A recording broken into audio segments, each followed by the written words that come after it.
Oke, selamat pagi teman-teman. Untuk pagi ini saya akan membahas tentang JHT yang bisa dicarikan di usia 56 tahun. Mungkin ini adalah sebuah kebijakan yang membuat para pekerja resah karena kalau udah berhenti bekerja, otomatis kan ingin mendapatkan sebuah masukan yang lebih untuk modal usaha atau apa kayak, dan JHT ini merupakan jalan alternatif menurut saya. Jadi kebijakan pencairan JHT di usia 56 tahun tersebut mungkin banyak yang menentang dan juga yang tidak setuju. Tapi di pemblokiran kebijakan tersebut ada opsi yang kedua, yaitu bagi orang yang kena PHK maka akan dapat JKP atau jaminan kehilangan pekerja. Tapi itu bagi orang yang kena PHK, bukan orang yang mengundurkan diri atau orang yang meninggal dunia ataupun yang kecelakaan kerja.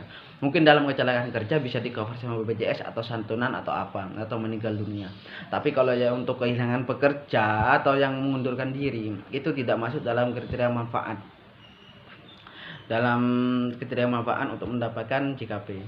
Karena dalam PP nomor 37 tahun 2021, syarat untuk mendapatkan JKP tersebut adalah WNI dan usia 54 tahun ke bawah dan masuk dalam peserta BPJS Ketenagakerjaan. Seperti itu. Bagi yang tidak terdaftar di BPJS Ketenagakerjaan, otomatis dia tidak mendapatkan JKP. Dan kriteria tersebut harus PHK. Kalau nggak PHK tidak bisa menerima JKP. Karena orang yang mengundurkan diri, meninggal dunia, cacat total, itu tidak masuk dalam kriteria manfaat untuk menerima JKP. Dan meskipun orang yang kontrak atau PKWT tidak usah khawatir.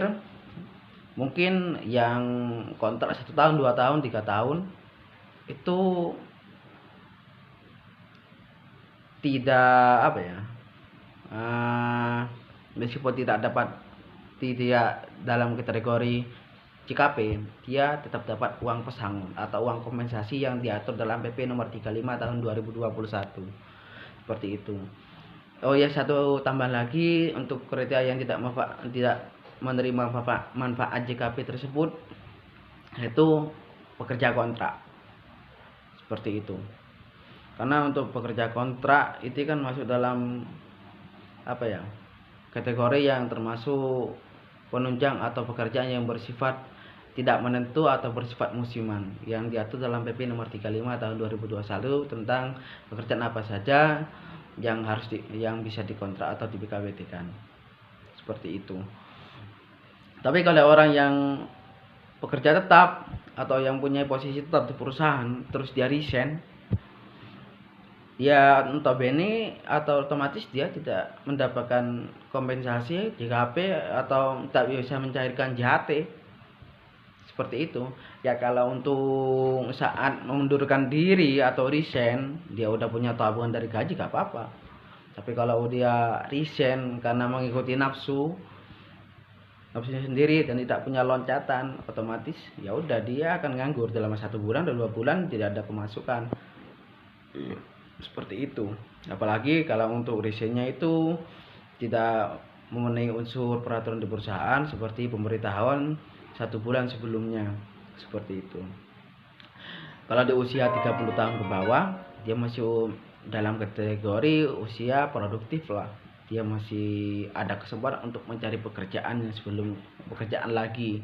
Karena di dunia kerja pun meskipun tetap kadang kita kan ingin pindah, kan karena faktor lingkungan kerja yang seperti lingkungan kerja yang tidak sesuai dengan keinginan kita atau mengikuti nafsu kita, kadang-kadang juga lingkungan kerja yang toksik dan akhirnya membuat kita tidak betah dan akhirnya resign. Seperti itu. Mungkin dari kebijakan tersebut bisa memberikan sebuah solusi dalam substansi tersebut. Saya tidak bisa menilai ya dalam tersebut siapa yang diuntungkan antara pemberi kerja atau orang yang menerima pekerjaan tersebut. Saya tidak bisa menyimpulkan hal seperti itu, tapi menurut saya setidaknya pemerintah bisa memberikan sebuah kebijakan atau opsi keduanya seperti itu. Yang kedua, boleh untuk mencairkan JHT meskipun tidak usia 56 tahun ke atas, tapi untuk keperluan seperti pinjaman ke bank dan juga DP, KPR 10%, dan itu pun syaratnya harus minim 10 tahun keikutsertaan dalam BPJS Ketenagakerjaan. Kalau di bawah tersebut ya tidak bisa, otomatis ya harus nunggu dalam usia 56 tahun ke atas. Dan untuk BPJS Ketenagakerjaan tersebut bisa digabungkan ketika kamu kalau kamu resign ya dari perusahaan sebelumnya, terus kamu mendapat pekerjaan yang baru, ya bisa digabungkan dengan perusahaan yang baru untuk BPJS Ketenagakerjaannya, atau otomatis terakumulasi lah, asalkan. Tapi kebanyakan yang sebelumnya itu kalau untuk menggabungkan itu harus referensi kerja atau ada bukti fisik atau nomor kartu kepesertaan tersebut. Mungkin yang jadi poin yang jadi permasalahan selanjutnya, salah satu contohnya ya orang yang cacat total karena kecelakaan kerja, meskipun dapat santunan dari BPJS atau dari perusahaan, otomatis kan dia tidak bisa bekerja lagi. Seumpamanya dia bekerja selama 6 tahun dan di usia 29 tahun dia mendapatkan musibah atau cacat total,